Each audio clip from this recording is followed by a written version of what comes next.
Every day after school, I check the mailbox before Mom gets home from work. 6 weeks now, my fingers tremble as I sort through bills and catalogs, searching for that thick cream envelope with my name written in fancy calligraphy, Miss Claire Anderson.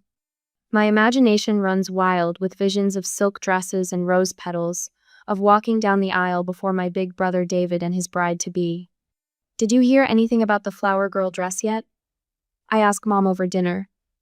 Again. The peas on my plate have gone cold, pushed into a small green mountain while I wait for her answer. Mom's fork scrapes against her plate. Claire, honey, we've talked about this. The wedding plans are still coming together. But we haven't talked about it. Not really. Every time I bring it up, the answers get vaguer, the subject changes faster. David said I could help with something, I insist. He promised at Christmas. Mom sets down her fork. The clink against the plate sounds too loud in our kitchen. Claire, we need to have a conversation. My stomach drops. I know that tone the one adults use when they're about to explain something obvious that will break your heart. The wedding is going to be very elegant, Mom begins, smoothing her napkin. David and Rachel have decided to make it adults only, no children at all. The words hit like a punch to the chest. But I'm his sister. You're 12, sweetheart. Mom reaches for my hand. I pull back before she can touch me. This is what sophisticated couples do nowadays. It's nothing personal. Did David say that? My voice cracks. About me not coming? Mom's silence tells me everything. I push away from the table, my chair scraping against the linoleum. I go to my room and curl up on my bed, hugging my knees to my chest. Through the heating vent, I hear Mom on the phone downstairs. No, she's finally accepted it, she says to someone. Probably Aunt Susan. I knew she'd understand eventually. Claire's always been such a mature girl. I grab my art supplies and start working on a card for David and Rachel. My hands shake as I draw hearts and flowers, carefully writing congratulations in my best cursive. Even if they don't want me there, I can still show them I care. The paper gets a little wet where tears drop, but I keep going. The morning of the wedding dawns bright and clear. Everyone else left last night for the hotel near the venue. The house feels huge and empty, my footsteps echoing through silent rooms. In my closet, I find the dress Mom bought me for Easter pale pink with a satin sash. Put it on carefully, smoothing the skirt. In front of my mirror, I practice walking slowly, the way I imagine a flower girl should. Head high, small steps, basket of rose petals held just so. I drop invisible petals on my carpet, marking the path to an imaginary altar where my brother waits. Thank you for helping make our day so special. I whisper to my reflection, the words I'll never get to hear David say. 2 weeks later, Mom spreads wedding photos across the kitchen table. I spot David in his tuxedo, Rachel radiant in white. Aunts, uncles, cousins, over 18 beaming in every shot. The space where a flower girl should be remains glaringly empty. See, you wouldn't have enjoyed it anyway, Mom says, patting my shoulder. It was very formal, lots of boring speeches. I nod, not trusting myself to speak. Each photo feels like proof that I didn't matter enough to include. When David and Rachel return from their honeymoon 3 weeks later, they bring me a t-shirt from Hawaii. Sorry you couldn't be there, kiddo, David says, ruffling my hair like I'm still 6 years old. Maybe next time, huh? I wear the shirt to bed that night, tracing the bright hibiscus flowers printed across the front. Maybe next time. The words echo in my head as I drift off to sleep, a shadow of doubt taking root in my heart. Because even at 12, some part of me knows there will always be a reason why next time isn't quite right for me. 2 years after David's wedding, the whispers start again. I've learned to recognize them now, the sudden hush when I walk into the kitchen, Mom's phone calls that move to the back porch, the way Joel won't quite meet my eyes at Sunday dinner. At 14, I understand more than they think. The signs multiply like winter frost spreading across a window. Joel's fiancée Sarah showing me her ring, but never mentioning bridesmaids. Mom storing white tissue paper and ribbon in the craft room but changing the subject when I ask what she's wrapping. Dad's careful silence whenever wedding dates come up. The house fills with catalogs I'm not supposed to notice, thick magazines, with gilded edges showcasing reception venues and flower arrangements. One afternoon, I find Sarah's handwriting on a guest list left on the counter. My finger traces down the columns of names, searching. Anderson. Anderson. Mom, Dad, Lauren, David, Rachel, Alex. The list stops there. Will I be at your wedding? I asked Joel one evening. We're alone in the den, some old western playing on television. He's sprawled in Dad's recliner the way he always has, but his laugh sounds wrong when he answers. It's adults only, Claire Bear, nothing personal. The old nickname stings worse than the answer. Like I'm still the baby who needed a cutesy title, not someone worth including. Later that week, I overhear Sarah in the kitchen, her voice rising above the clatter of dishes. But she's his sister. I don't understand why. Trust me, Mom cuts in. Claire understands. She's so mature for her age, always has been. The compliment twists in my chest like a knife. My maturity, once a point of pride, has become their favorite excuse. I spend Joel's wedding day in my bedroom, algebra homework spread across my desk. The house echoes, empty except for the slow tick of the grandfather clock downstairs. When the phone rings, I let it go to voicemail.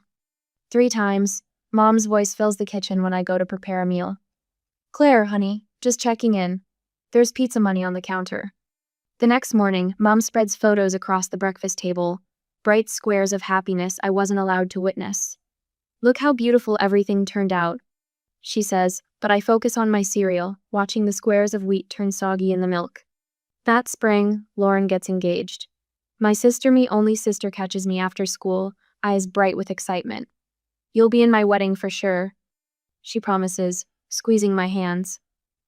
I want you as a junior bridesmaid. For 6 months I believe her. I help her choose dresses, spending Saturdays at bridal shops where saleswomen bring us cucumber water and talk about the perfect shade of coral. Lauren holds fabric swatches against my cheek, declaring each one almost right until we find the perfect match. You'll look amazing in this, she says, and I smile so hard my face hurts. But the whispers start again when Lauren's future mother-in-law comes to visit. I recognize the pattern now. Closed doors, hushed voices, that particular silence that falls when I walk into a room. The thing is, Lauren tells me later, her voice small, Tom's family is really traditional. They think 18 is the cutoff for wedding guests. And since you'll only be 16, couldn't you wait until November? The words scratch my throat. I'll be 17 then. Almost 18. Lauren's eyes fill with tears.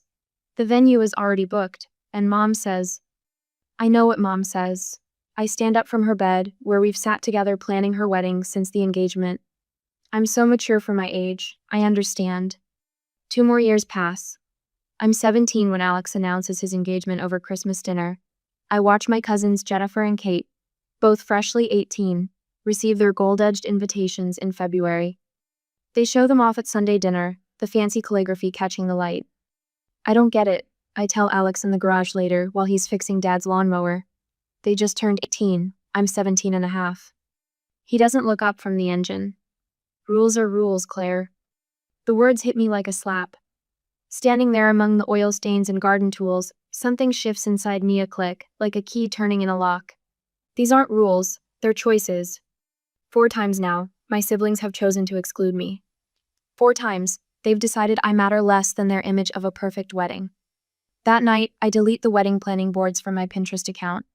I unfollow the bridal magazines on Instagram. In my journal, I write 3 words. No more begging. When the whispers start for Alex's wedding, I don't strain to hear them. When Mom leaves wedding magazines on the coffee table, I stack them neatly in the recycling bin.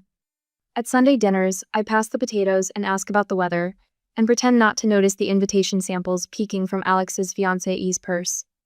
They want me to be mature about it? Fine. I'll be so mature they'll never see how much it hurts. I'll be so understanding they'll never guess that each exclusion has taught me exactly where I stand in this family, always on the outside.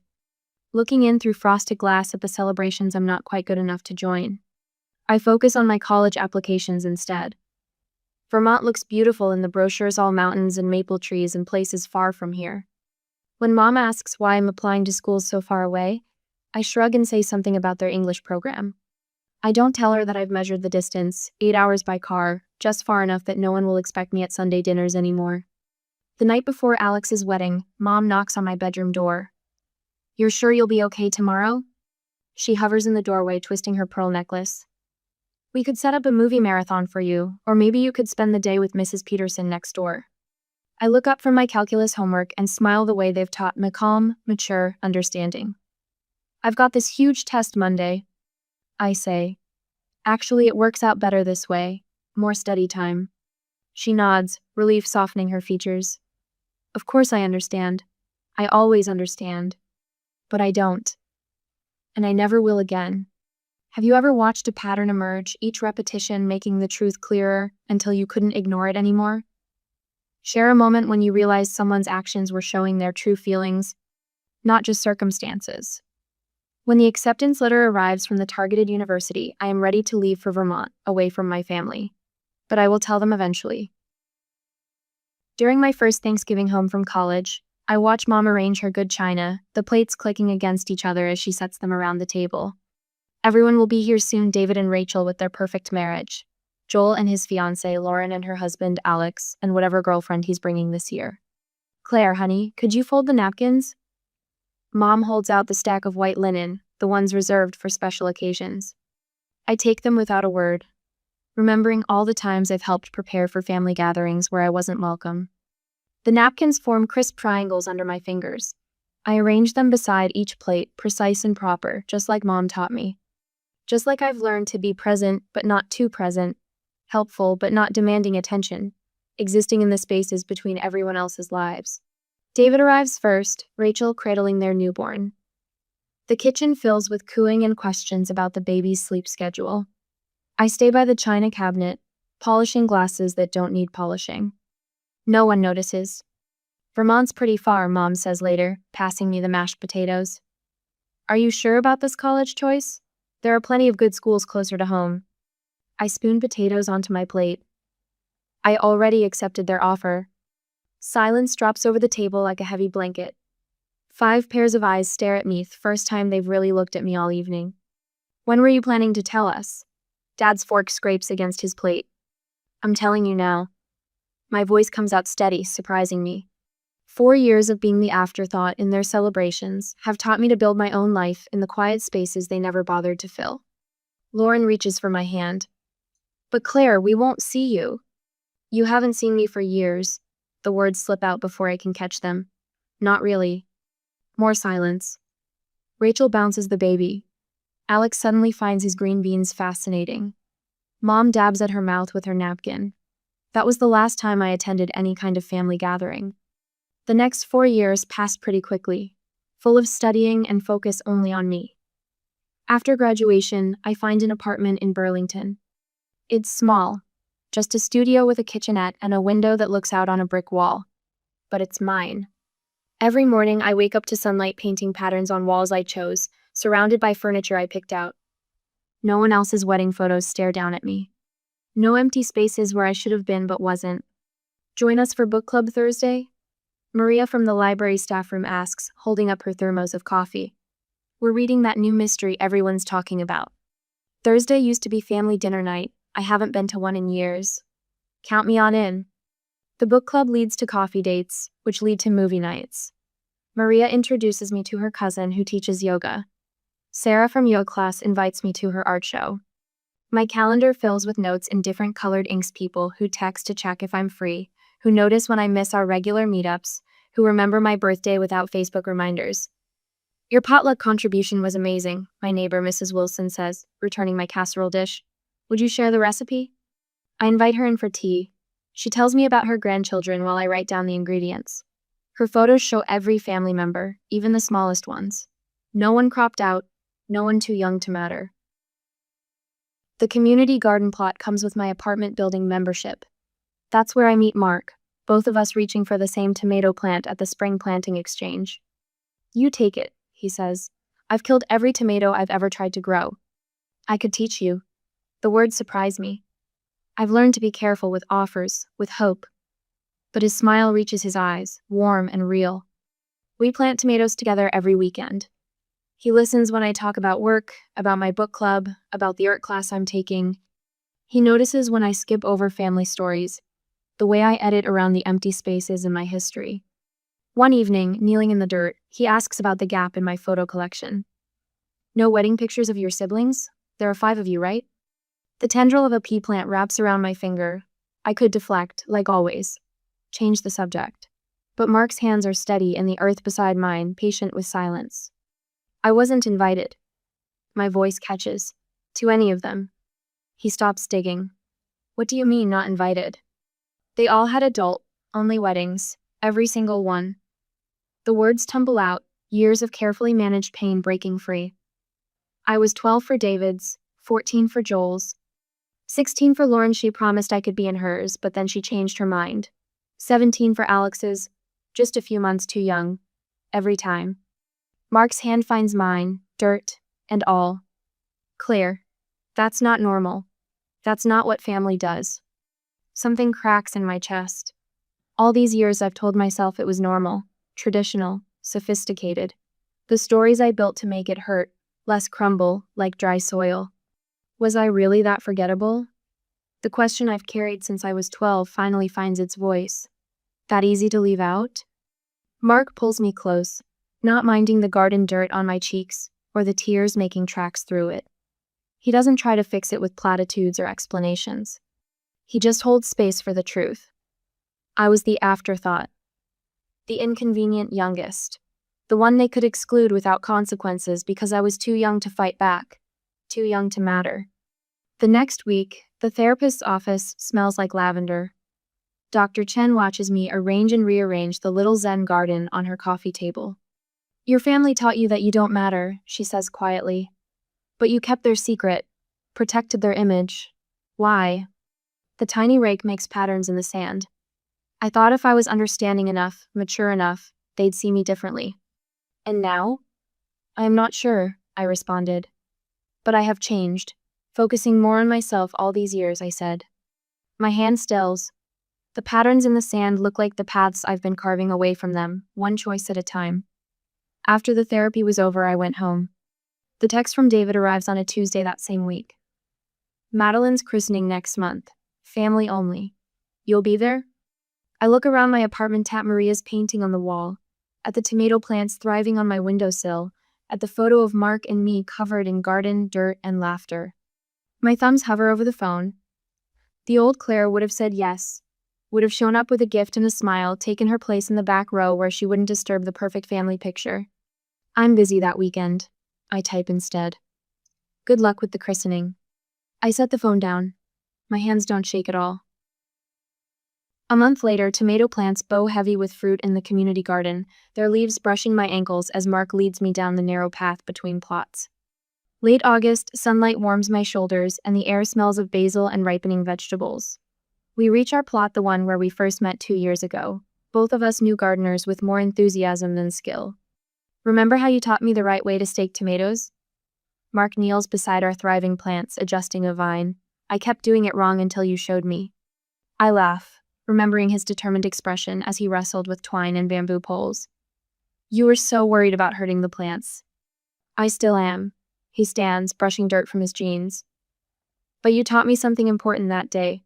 Sometimes you have to be firm to help things grow strong. The evening light catches something in his hand, a small box, dark velvet. My heart stutters. Claire. His voice carries the weight of certainty. You showed me how to nurture things properly. How to build something beautiful from the ground up. He opens the box, revealing a simple gold ring set with a pearl. Will you marry me? Tears blur my vision, but I see him clearly. More clearly than I've ever seen anyone in my life. You see me, I whisper. You really see me. Always. He slips the ring onto my finger. It fits perfectly, like his arms around me, like his heart understanding mine. Between kisses, we agree. A small wedding, meaningful and true. Only people who matter. My voice carries a quiet confidence I've never felt before. Our wedding will be different. A week later, we sit at my kitchen table, a bottle of wine between us and a blank piece of paper before me. The pen hovers over the space where sibling names should go.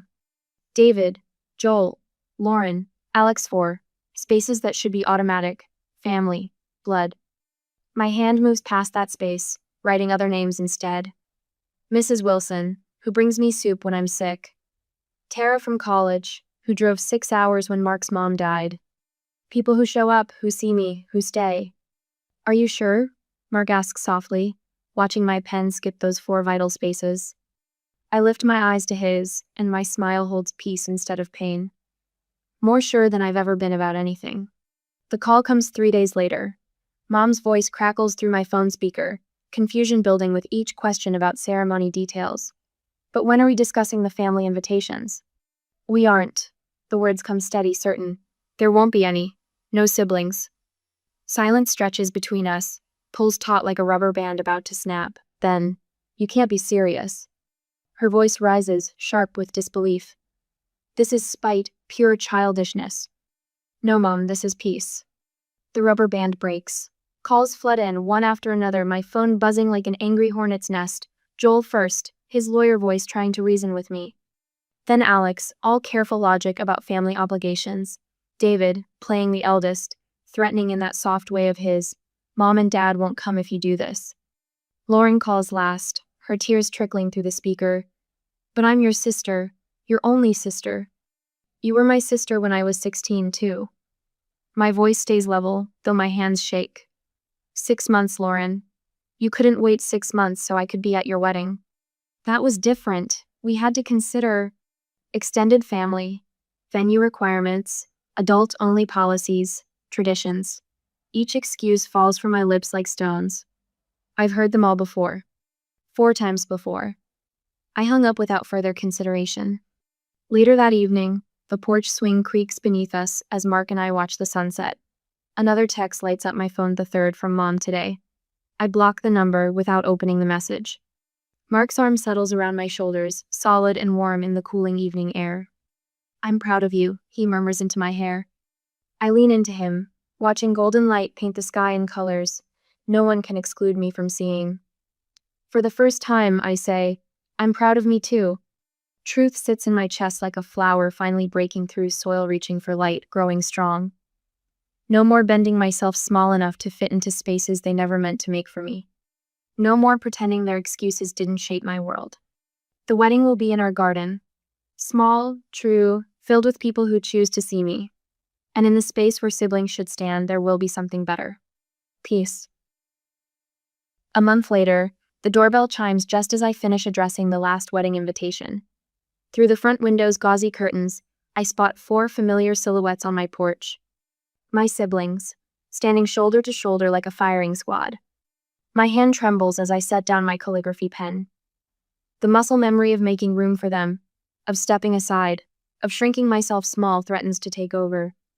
But Mark's voice echoes in my mind. You deserve to take up space. I open the door and plant my feet firmly on the threshold. No invitation to come inside. Claire. David steps forward, his banker suit pristine even in the autumn heat. We need to talk. Lauren pushes past him, her mascara already smudged. How could you do this to us? The words they've rehearsed tumble out in a practiced cascade. Family means forgiveness. Blood is thicker than water. What about Mom and Dad? Each phrase lands like a stone meant to wear me down.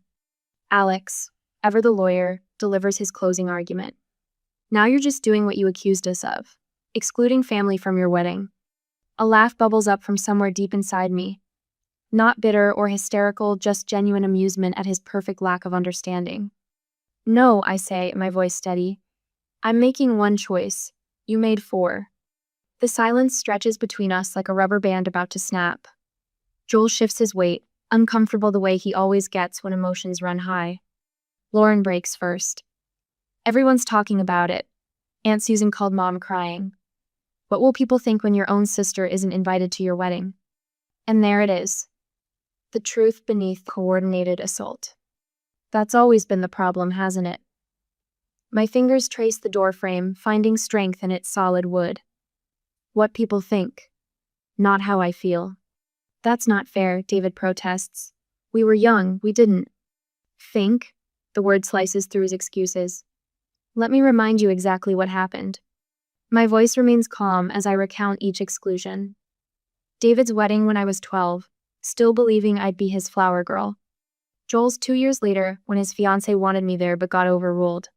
Lauren's broken promise about her wedding, claiming she couldn't wait 6 months for me to turn 18. Alex's final betrayal, watching 18-year-old cousins receive invitations while I sat at home at 17. Their faces shift as the memories land, Joel examines his shoes. Lauren wraps her arms around herself. David's jaw clenches. We were different people then, Alex argues, but his voice wavers. No. I shake my head. You're exactly the same. Standing here worried about appearances, not relationships. Trying to force me to make you comfortable instead of acknowledging how you hurt me. Claire. Lauren reaches for my hand. I step back. We're sorry. We were wrong. Please don't do this. You're not sorry you hurt me, I say softly. You're sorry there are consequences. There's a difference. The phone rings inside. I know it's Mom before I answer, just like I know exactly what she'll say. My siblings' expressions confirm they orchestrated this too. Claire, honey. Mom's voice wobbles with tears. Your father and I won't come without all our children there. The words should shatter me. Instead, they clarify everything. Then I'll miss you at my wedding. My voice stays gentle, just like I missed being at all of theirs. The silence on the other end stretches long enough that I wonder if she's hung up. Then, barely audible, you don't mean that. I do.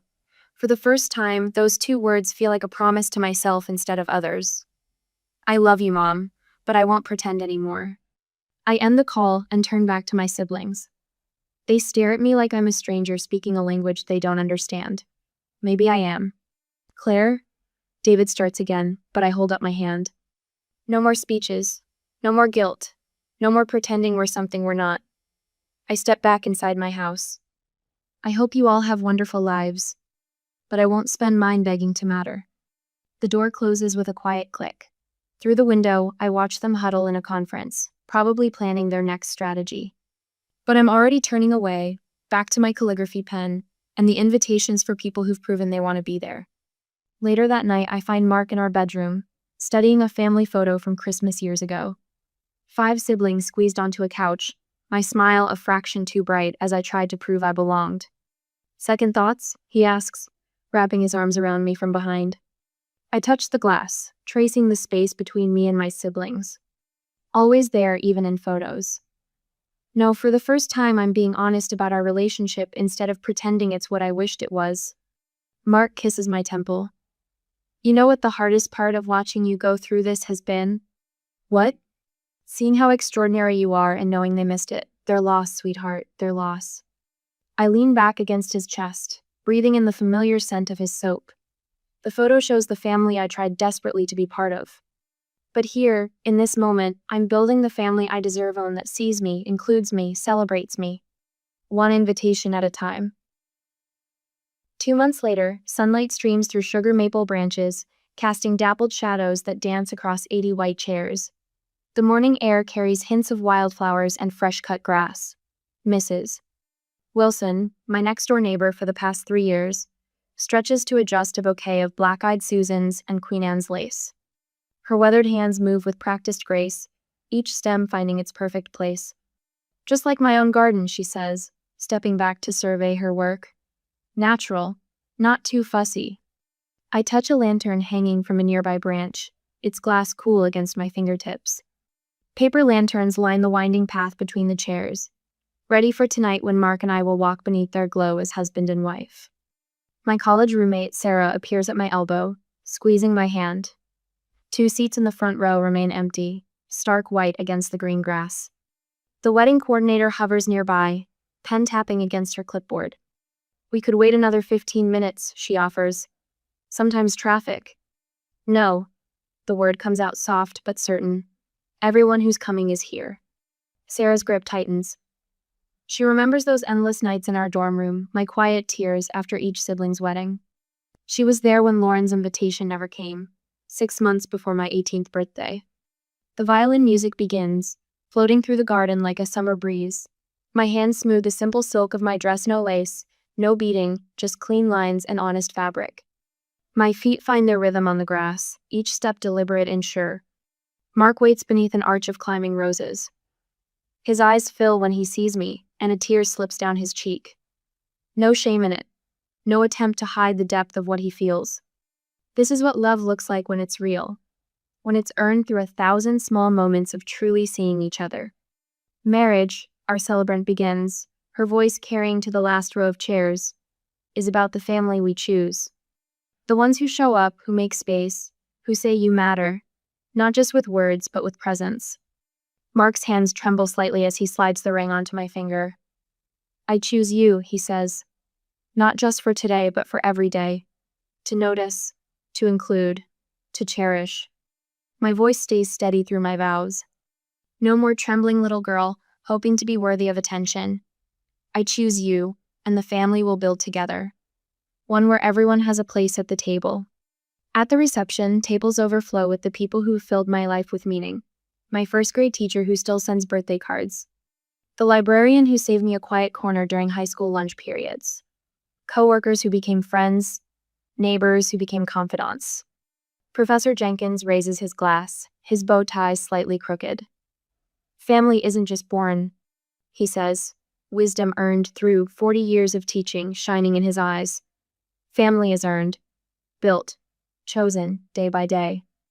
The room fills with genuine laughter, real stories, not the polite fiction of family obligation, but the truth of lives intertwined by choice. My heart feels full, complete. No hollow spaces where siblings should be. Little Sophie, Mrs. Wilson's granddaughter, catches my bouquet. Her small hands clutch the flowers as she runs up to me, blonde curls bouncing. When you have another party, she asks, can I come? I kneel down, my dress pooling around me. Sophie, you will always be included. Always. Mark watches us, love and understanding written across his face. He knows what those words mean coming from me. The weight of them. The promise. Later we stand beneath a canopy of stars, Vermont's mountains dark shadows against the sky. Sparklers trace golden paths through the night air. Mark pulls me close, his lips touching my ear. Our family, he whispers. We'll do it differently. I lean into him, watching the lights dance. The story I was given tried to write me small, tried to tuck me into margins and footnotes. But that wasn't the only story available. Here, surrounded by people who choose to see me, who make the effort to show up, I've written my own. My face feels peaceful, muscles relaxed in a way they never could be at family gatherings. No regret shadows my smile. No anger tightens my shoulders. Just the quiet certainty of forward motion, of a path chosen with clear eyes and an open heart. The sparklers fade to ember, then ash. But the light inside me burns steady and bright, lighting the way toward tomorrow.